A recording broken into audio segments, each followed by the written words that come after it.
If you could please begin by telling me why are today's meetings so important for the energy industry and the achievements and next steps in successful operation and development of the Southern Gas Corridor? When we started this project, there have been a lot of different ideas how it will succeed. There have been optimists and pessimists, and also those who thought that we will not be able to implement it. But we were committed, and we knew that it is possible to do it, but we needed a broad international cooperation. So we started to build this partnership between countries, between companies, inviting leading international financial institutions to support us with their financing.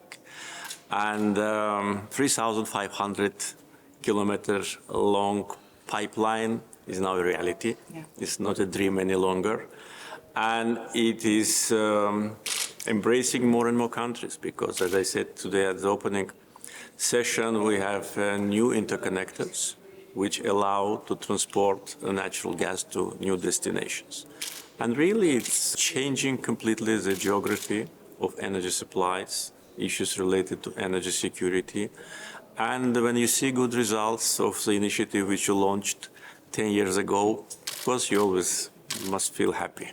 It's a very pivotal year as well. COP29 is on the horizon, and the development of these renewable energy projects really showcase how Azerbaijan is trailblazing the future of sustainable energy.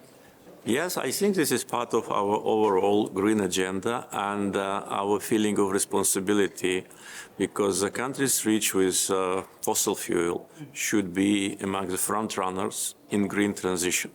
We do it not because we lack traditional resources, but because we want to contribute using the financing, using the revenues which we get from oil and gas sales to invest in renewables and to create a common understanding about the need for that. We see it here in Baku every year. Every year we see how Caspian Sea is becoming more and more shallow. Everybody who lives by the seaside sees it, even here in the center of Baku.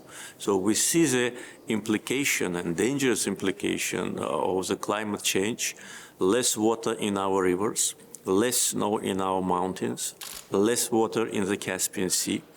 And if we don't address this issue with passion and with the commitment, then all of us will suffer. So renewable projects agenda of Azerbaijan is very ambitious.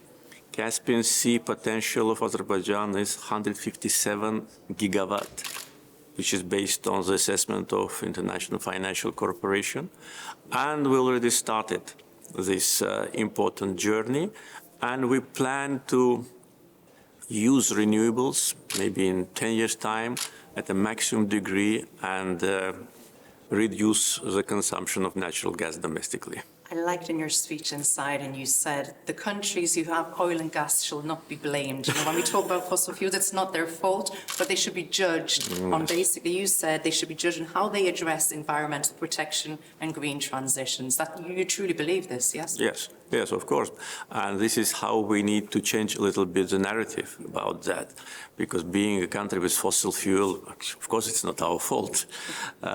It's our, I think, achievement that we managed to avoid a so-called oil curse that many countries with oil and gas reserves have faced. We transformed oil into development. We managed to provide a fair distribution of wealth. We reduced poverty in Azerbaijan during the last 20 years from 50% to 5%. And all what you see here in Baku is an absolutely new development of infrastructure and improvement of living conditions of the people. So the narrative now, unfortunately, is that fossil fuel is something which is dangerous, which is bad, and the countries which have these resources must be blamed for that. My message was, judge us, but what we do, how we treat it, how we use the revenues in order to address the needs of the people and to stimulate the green agenda. I hope my message will be heard.